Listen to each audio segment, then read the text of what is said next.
Viver juntos uma grande emoção. Sentir no peito uma explosão de amor.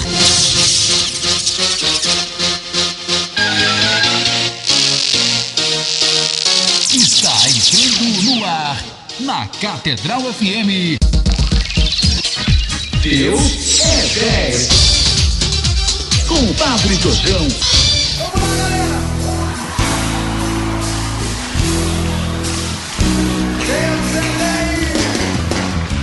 Bom dia, amados irmãos e irmãs, bom dia, ouvintes da Rádio Catedral 106.7, Sintonia da Felicidade.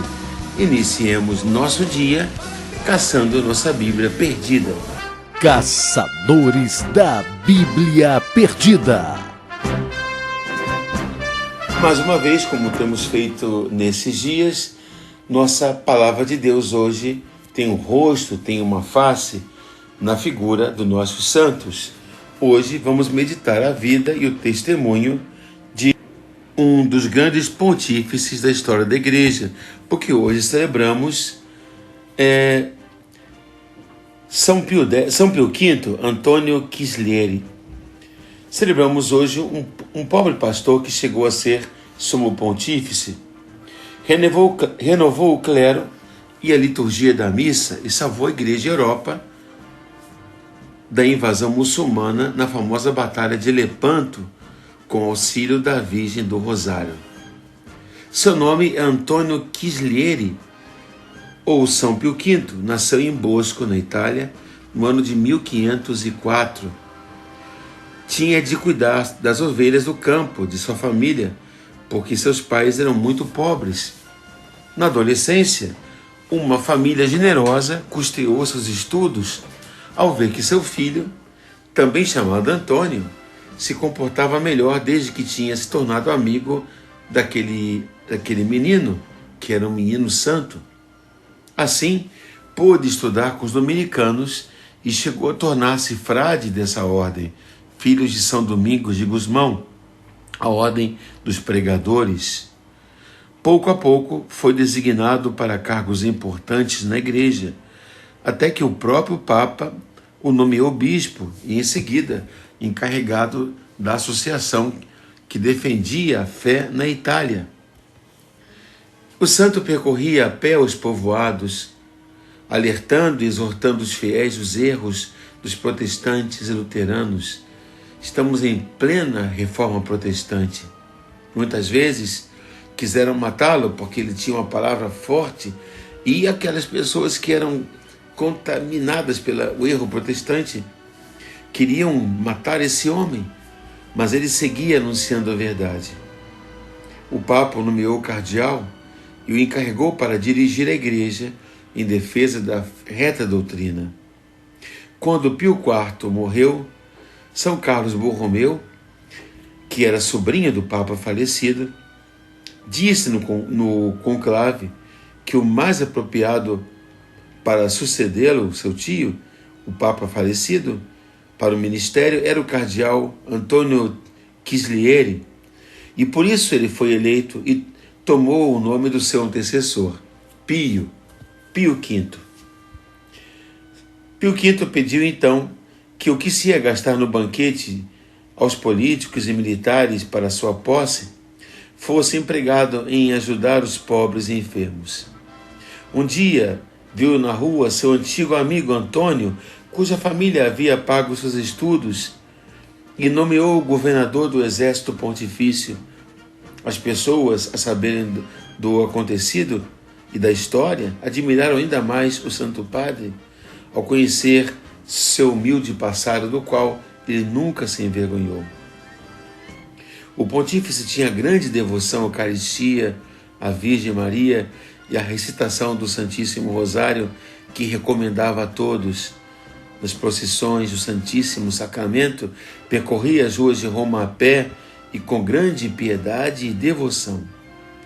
Por isso, ordenou que os bispos e párocos, de acordo com as normas do Concílio de Trento, que ele concluiu, vivessem no local para onde tinham sido nomeados, e a fim de que não descuidassem dos fiéis, já que anteriormente muitos bispos recebiam nomeações e nunca chegavam a viver onde eram designados.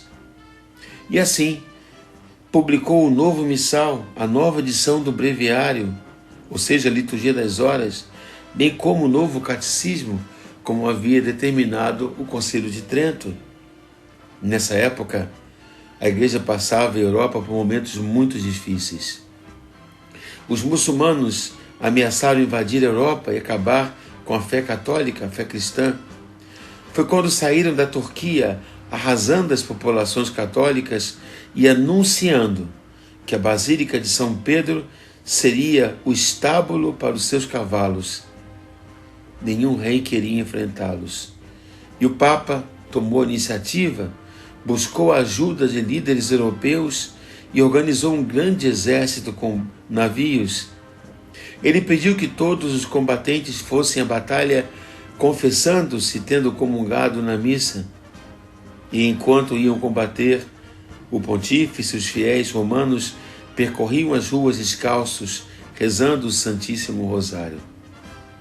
Os muçulmanos eram superiores e se encontravam com o exército católico no Golfo de Lepanto, perto da Grécia. A Batalha de Lepanto foi um dos acontecimentos mais extraordinários da história da Igreja. Os líderes cristãos fizeram com que os soldados rezassem o rosário antes de iniciar a batalha, a 7 de outubro do ano de 1571.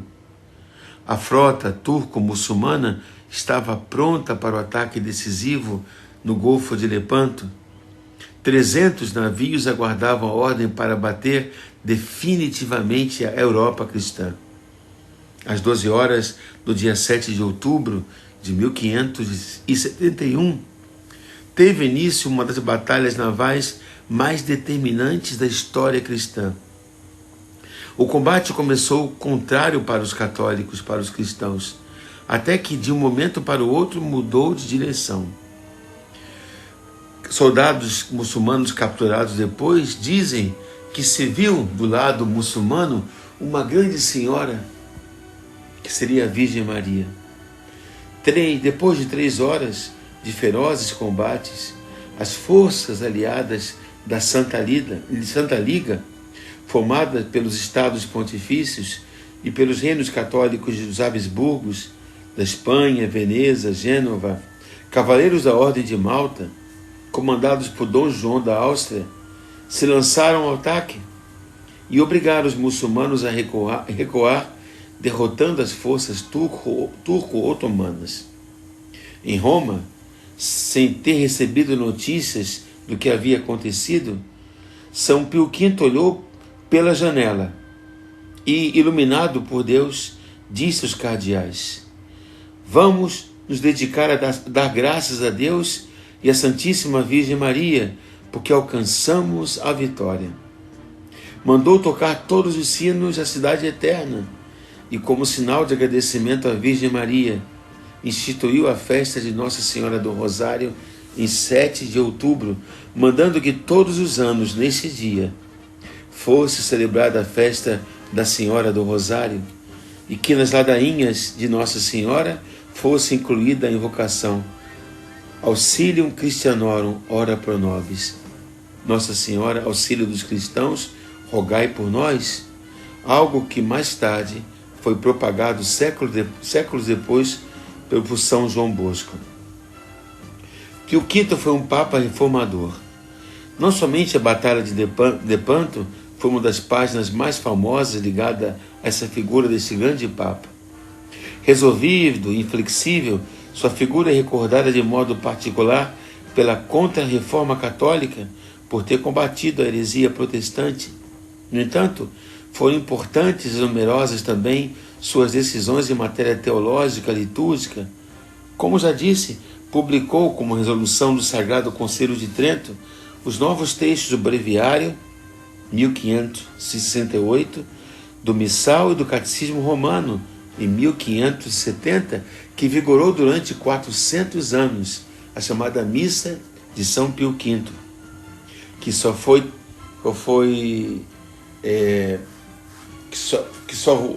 que só foi abrogada em 1970 com o missal de Paulo VI, era um papa atencioso com os pobres. Durante seu pontificado, dedicou-se à assistência aos necessitados, criando estruturas essenciais como hospitais São Pedro e Santo Espírito, o Monte da Piedade, e durante a escassez de 1566, suprimiu todo e qualquer gasto supérfluo, distribuindo alimentos e promover serviços sanitários. Como pessoa inflexível, tomou uma série de medidas, entre as quais a bula Laentia Domini, com a qual tomava providência sobre a custódia da fé e a luta contra as heresias. Reduziu os gastos da corte papal, impôs a obrigação de residência dos bispos e confirmou a importância do cerimonial, opondo-se a todo tipo de nepotismo e procurando melhorar de todas as formas os usos e costumes da população. Deu provas de grande capacidade também em relação às monarquias europeias. Conseguiu fazer prevalecer as decisões do Concílio de Trento na Itália, Alemanha, Polônia e Portugal. E entre os monarcas católicos, somente o rei de França se opôs.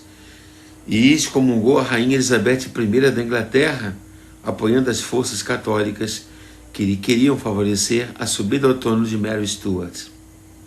Foi a partir de Pio V que o Papa começou a vestir-se com a soutana branca, já que, sendo um frade dominicano, não abandonou seu antigo hábito religioso, iniciando assim o costume que vigora até nossos dias do Papa vestir-se de branco.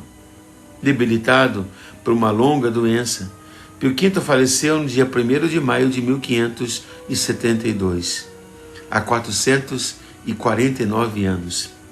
Suas relíquias descansam ainda hoje na Basílica de Santa Maria Maior em Roma, e assim partiu para o Pai aos 68 anos de idade. 100 anos depois, após sua morte, foi beatificado pelo Papa Clemente X a 27 de abril de 1672 e canonizado a 22 de maio, dia de Santa Rita, de 1712. São Pio V nos legou o grande missal, a grande missa, que ainda hoje é celebrada graças ao moto próprio de Bento XV, e o seu catecismo e também o breviário. E foi o grande Papa que ajudou a Igreja, salvando da invasão e talvez a grande carnificina que seria da invasão da Europa pelos otomanos. São Pio V, rogai por nós. E por sua intercessão abençoe-vos o Deus Todo-Poderoso, Pai, Filho e Espírito Santo. E um bom fim de semana, fiquemos na paz do nosso Deus que é 10. Amém. Gostaria de lembrar que amanhã nos encontramos na Catedral para o dia de São José, recordando os 12 anos do trânsito do servo de Deus Guido Schoeffer. Quem puder, a partir das 9 horas, na Catedral, o dia de São José, se recordando os 12 anos do trânsito do servo de Deus Guido Schoeffer. Quem puder, até amanhã. Catedral FM apresentou Deus é 10. Com Padre Jorjão, Deus é 10.